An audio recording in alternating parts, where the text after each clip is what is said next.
Well, hello. This is the Breathers here, Dale and Marcia. Hi. We would just like to do kind of like a, I don't know, fireside chat or something. I don't know. Sometimes Marcia and I, we have some awesome conversations. I'll come home from work and Yahweh's been encountering her with something or shared something with her, and she'll start sharing, and the next thing I find it brings something out from me, like triggers me to like share. Oh, that's cool. And we start sharing. Next thing you know, a half hour, 40 minutes has gone by, and we just been diving in, and we got thinking, we got to maybe press the record button here a few times and just record a few things. And we're here right now just for a few moments to share about some stuff. So Marcia, what do you want to chat about? Well, lately we've been hearing a lot of new sounds being released. And just really, we want to talk more on frequencies and sounds today. Wow. Well, we've been involved in worship for many, many years. I know I have been since the late 80s. And my journey in worship really started with meeting the Father and just sitting in his presence for 3 or 4 years and having him teach me how to play the guitar. And the way that he wanted me to worship was, he just said, Dale, you need to sing from your heart, like King David did. And that was my time I had an encounter with David. And that's what he showed me, some things in the Psalms. And he says that's how he learned in the shepherd's field, was how to just sing, play his lyre, and dee and sing to the Lord. And he became a man after God's heart. So I was about 4 years. I was starting to learn some songs on the sheets of music, but basically I really felt this, and I didn't have words for it really, but just this presence, I guess, just singing from my heart, like to him. And at that time it was words, but a lot of times it was just my guitar, the way I played it, or a certain sound. And I look back, I didn't have a framework understanding, but I knew there were sounds. And I've been somebody who's used to collect music and love sounds for many, many years. And I always would listen for a certain sound in a song. And something is really stirring now in the days, like just in the last few years. Something is changing with this. But we've been saying this for quite some time now, that things were going to shift. With music and worship, that it wouldn't be the status quo. And what did we know it's going to look like? We really don't Precisely. know. Was it going to be a new way of writing songs? But it seems to be something totally off the page. Beyond what we've known, even spontaneous or prophetic. What's happening is that there's a framework within the heavenlies that's being landed right now.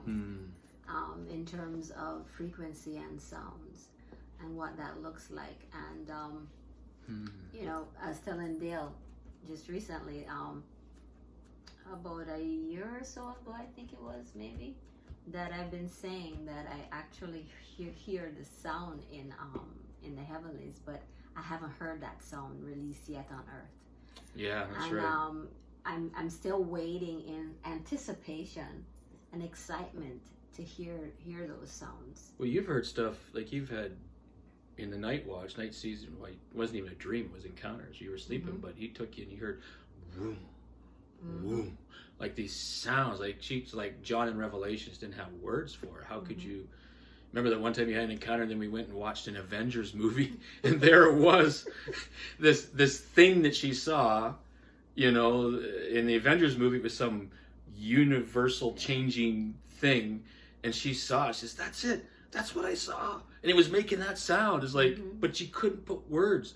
But we're living it. And I think all of you people have had something like, you just know something is changing. You just know because you know you don't have the words for it. And that's the season we're in right now, or the time that we're in. And it's okay. It's really okay.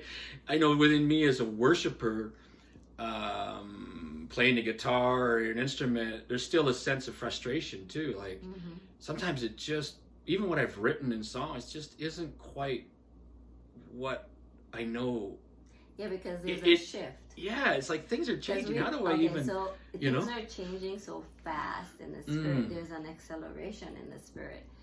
So what happens is that, and that was what as a creative or a craftsman, you tend to you get frustrated because you can't quite frame it up the way you want. And I think that's a good thing, because what's happening is that Yahweh is challenging us to actually move and go deeper, as well as not frame things up to limit it.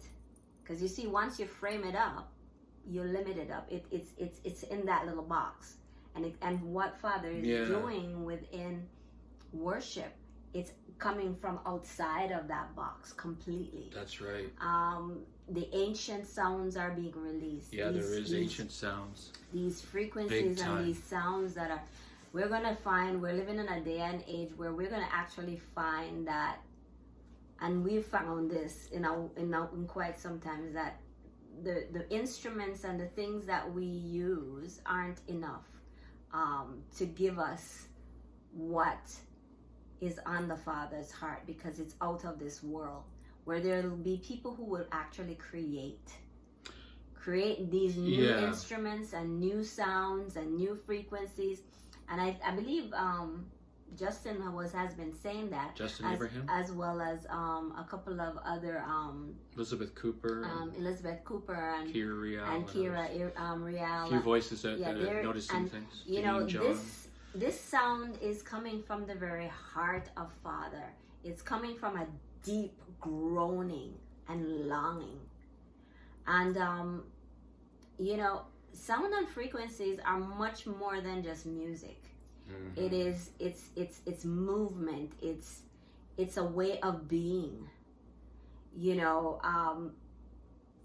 because when frequency is released and sound is released, it actually connects and arcs within the spirit to land here on earth. Right. What is in heaven.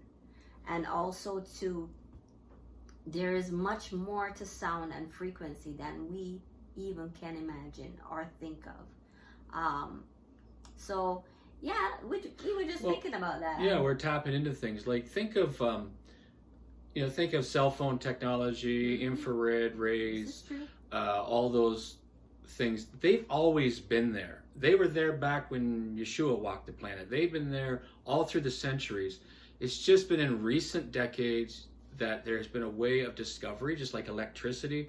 Somebody discovered the wavelength and was able to tap into create something in this realm of time and space, to bring that into now, and bring light, or bring a frequency, bring a sound, bring a medical instrument that like X-ray. That's always been there. It's always been in creation. It's always been in the Father's heart. So these sounds have always been there. It's just that now He's bringing us heavenly technology, so to speak, either through our voice or through whatever, to release it. And I just wanted to share something that I encountered King David many times. And one thing he shared with me, because he was a man who carried a sound. What I love is he shared with me about the time that when they brought the presents, the ark back, and he put it in a tent, or in a David's tent, we call it, out separate from the religious system of the old covenant of that day. It was separate from where they did the sacrifices. See, at that time, the understanding was you have the priests, and you bring sacrifice, and that is pleasing to the Lord. David, in boldness and courage, and I think he tapped into the scroll of heaven, set up a tent, called forth 24/7 worship, which I don't think was all words. It was sounds. There was things going on in that tent that was shifting frequencies, even that's affecting us to this day. And there was no sacrifices going on. It was like he was pulling the future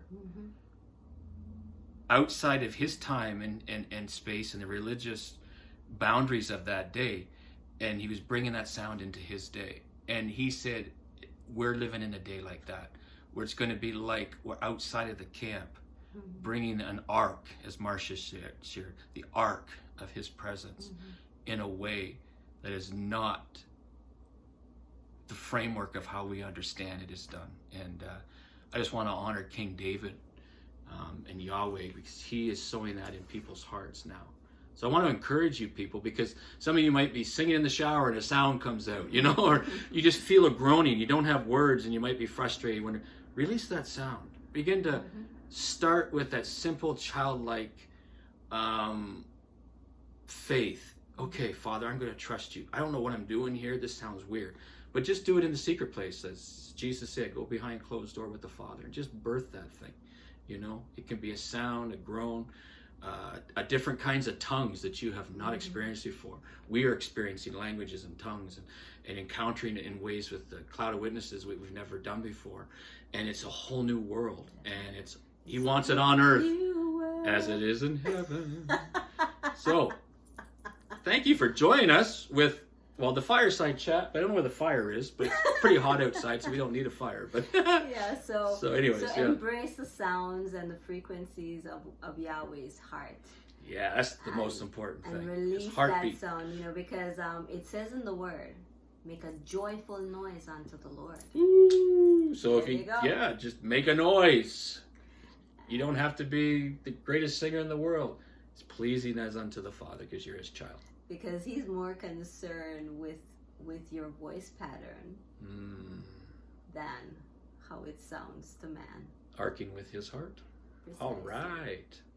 Blessings. And you can use the foolish thing Ooh. to confound the wise. So there you go. All right. I can We identify love with you that. and Check out our links in the description box below. Don't forget to subscribe and hit the bell button for future updates and notifications.